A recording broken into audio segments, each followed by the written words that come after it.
faisait longtemps que j'avais envie d'écrire un requiem, jamais trouvé vraiment l'occasion pour lequel l'écrire. Et puis, je mettais fin à ma carrière de directeur de chœur de paroisse. Je me suis dit que c'était l'occasion, en fait, de dire, pour dire au revoir à cette partie-là de ma vie musicale, allons-y, on écrit un requiem. On part du texte, parce que, il reste inspirant. Comme j'avais envie d'écrire un requiem qui soit pas trop sordide, il y a beaucoup de passages dans le texte original du requiem qui parlent du jugement dernier, toute la partie du dies irae. Donc j'ai retiré ça du texte pour garder les parties qui parlent plus de l'aspect intérieur, espoir, prière, ces éléments-là. L'envie de changer un peu de formule. Après, un élément basique aussi qui est d'écrire, ça m'aurait rien fait finalement d'écrire pour un gros orchestre symphonique.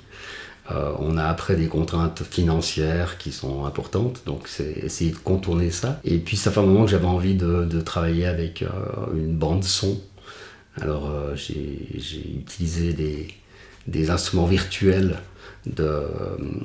d'instruments analogiques, en essayant par contre toujours de m'inspirer, en me disant ok, là si j'avais un orchestre symphonique, ça serait le corps qui jouerait ça. Par quel son de synthé virtuel je pourrais remplacer le corps. Essayer de recréer avec ces instruments virtuels la chaleur qu'on a et qui est assez unique de l'orchestre symphonique.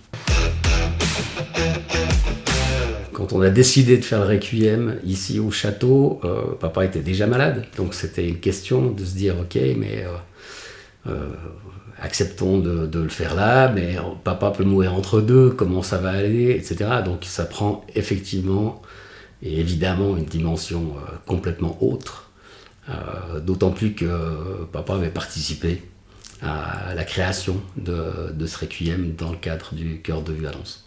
Voilà, moi j'ai la chance, je chante pas, donc je peux avoir une larme à l'œil et puis la gorge qui se serre, c'est pas le cas d'une partie de ma famille qui chante, j'ai mes 2 filles qui chantent, mon épouse qui chante.